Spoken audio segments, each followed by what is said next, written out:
السلام علیکم ورحمۃ اللہ وبرکاتہ نحمدہ ونصلی علی رسولہ الکریم اما بعد۔ حضرت مصعب بن عمیر رضی اللہ عنہ، ان کے بارے میں کون نہیں جانتا، مکہ کے شہزادے تھے، اسلام لائے، سب کچھ اللہ کے دین کے لیے اور اللہ کے رسول صلی اللہ علیہ وسلم کے لیے قربان کر دیا۔ اللہ کے نبی صلی اللہ علیہ وسلم نے مدینہ بھیج دیا، وہاں جا کر دین کی دعوت دینا شروع کی۔ غزوہ بدر کا واقعہ ہے کہ حضرت مصعب بن عمیر رضی اللہ عنہ قیدی کے پاس سے گزرے، جس کو ایک مسلمان صحابی نے قید کر کے باندھا ہوا تھا۔ حضرت مصعب بن عمیر رضی اللہ عنہ نے کہا کہ اس شخص کو ذرا مضبوطی سے باندھنا، اس کی ماں کے پاس بہت مال ہے، ہو سکتا ہے تمہیں بڑی اچھی رقم تاوان کے طور پہ دے، کیونکہ اس زمانے میں اسلام کا قانون یہ تھا کہ جس کے پاس جو قیدی ہوگا اور جو اس کے پاس سے ملے گا وہ اس کا ہوگا۔ اس وقت تک مال غنیمت کے احکامات نازل نہیں ہوئے تھے۔ جب اس شخص نے حضرت مصعب بن عمیر رضی اللہ عنہ کی زبان سے کلمات سنے تو کہنے لگا، مصعب یہ تم کیا کہہ رہے ہو؟ مصعب میں تمہارا بھائی ہوں، تم میرے بارے میں ایسی بات کر رہے ہو کہ مجھے مضبوطی سے باندھو اور میری ماں زیادہ پیسے دے گی؟ اور مصعب بن عمیر رضی اللہ عنہ نے کہا کہ تم میرے بھائی نہیں ہو، میرے بھائی یہ صحابہ ہیں، اسی لیے کہتے ہیں الاخوۃ الحقیقہ لیست اخوۃ النسب وانما ہی اخوۃ الدین، یعنی حقیقت میں تمہارا بھائی وہ نہیں ہے جو تمہارا بھائی تمہارے خون اور نسب کی وجہ سے، بلکہ حقیقت میں تمہارا بھائی وہ ہے جو دین کی وجہ سے تمہارا بھائی ہے۔ اور یہ ہم دیکھتے ہیں دنیا کے بھائیوں کی طرف اگر آپ دیکھیں تو ہم دیکھتے ہیں کس طرح وہ آپس میں لڑتے ہیں، آپس میں مرتے ہیں، دنیا کی چیزوں کے لیے، دنیا کے مال کے لیے، دنیا کے معاملات کے لیے ایک دوسرے کے خون کے پیاسے ہو جاتے ہیں۔ لیکن یہی اخوت، یہی بھائی والا تعلق اگر اللہ کے دین کی وجہ سے ہو تو آپ دیکھتے ہیں کہ یہ لوگ ایک دوسرے کے لیے اپنی جان نچھاور کرنے کے لیے تیار ہو جاتے ہیں۔ اللہ تعالیٰ قرآن کریم فرماتے ہیں انما المؤمنون اخوہ، مومنین تو آپس میں بھائی بھائی ہیں، فاصلحوا بین اخویکم، تو تم آپس میں اپنے بھائیوں کی اصلاح کر دیا کرو۔ اصلاح کب کی جاتی ہے؟ اصلاح جب کی جاتی ہے جب بھائیوں کے درمیان کوئی ناراضگی ہو جاتی ہے، جب بھائیوں کے درمیان کوئی جھگڑا ہو جاتا ہے، جب بھائی ایک دوسرے سے ناراض ہو جاتے ہیں۔ تو اللہ تعالیٰ فرما رہے ہیں کہ جو ایمان کی وجہ سے تم آپس میں بھائی بھائی ہو، تو جب بھی تمہارے بھائیوں کا آپس میں کوئی جھگڑا ہو جائے تو تم ایک دوسرے کی اصلاح کر لیا کرو، کیونکہ مسلمانوں کو ایک دوسرے دور نہیں رہنا چاہیے۔ اس لیے اللہ کے نبی صلی اللہ علیہ وسلم کی حدیث بھی آپ نے فرمایا کہ ایک مسلمان کے لیے جائز نہیں ہے کہ وہ اپنے کسی مسلمان بھائی سے 3 دن سے زیادہ قطع تعلقی رکھے، یعنی 3 دن سے زیادہ اس سے ناراض ہو جائے اور اس سے بات نہ کرے، یہ ایک مسلمان کے لیے جائز نہیں ہے۔ اللہ تعالیٰ قرآن کریم فرماتے ہیں یا ایھا الذین آمنوا کتب علیکم القصاص فی القتلى، اے لوگوں جو ایمان لے کر آئے ہو، اللہ تعالیٰ نے تم پر قتل کے معاملات میں قصاص کو لازم کر دیا ہے۔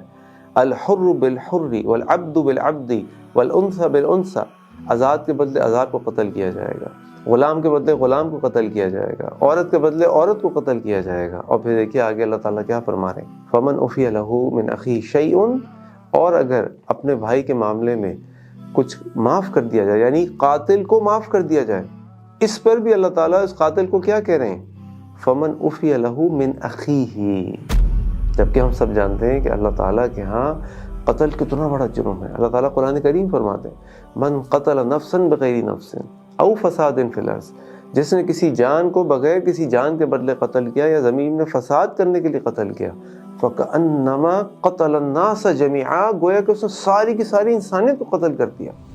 لیکن اس کے باوجود اللہ تعالیٰ اس شخص کو، اگر وہ مومن ہے یعنی قاتل بھی مومن ہے، تو اللہ تعالیٰ اس کے لیے کہہ رہے ہیں فمن عفی لہ من اخیہ شیء، کہ اگر اپنے بھائی کے معاملے میں، اس قتل کے معاملے میں کوئی چیز تم معاف کر دو۔ اللہ اکبر، یعنی وہ قاتل بھی اگر ایمان اس کے پاس ہے اور وہ مسلمان ہے تو آپ کا بھائی ہے۔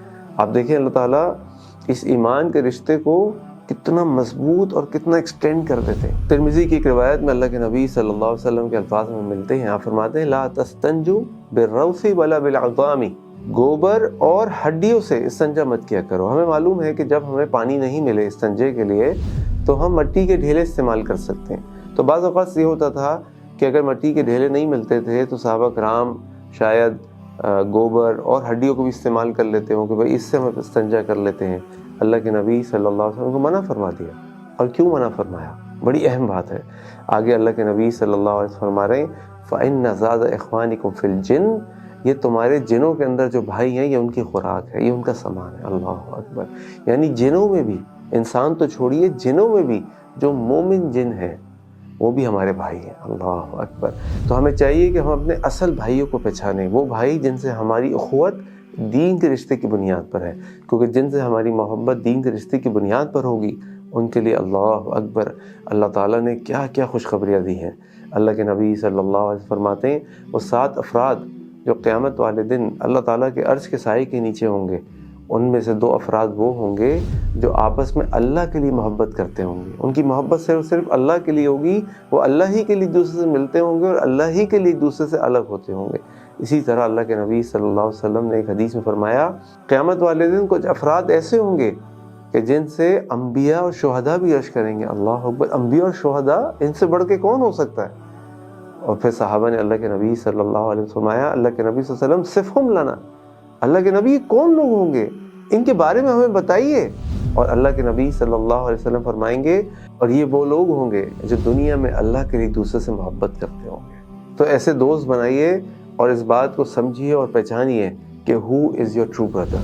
Our true brothers are those which are our brothers in Islam. اللہ سے دعا ہے کہ اللہ تعالیٰ ہمیں یہ محبت عطا فرمائے جو صرف اللہ کے لیے ہوں، تاکہ قیامت والے دن ہم اللہ تعالیٰ کے سامنے سرخرو ہو جائیں۔ السلام علیکم ورحمۃ اللہ وبرکاتہ۔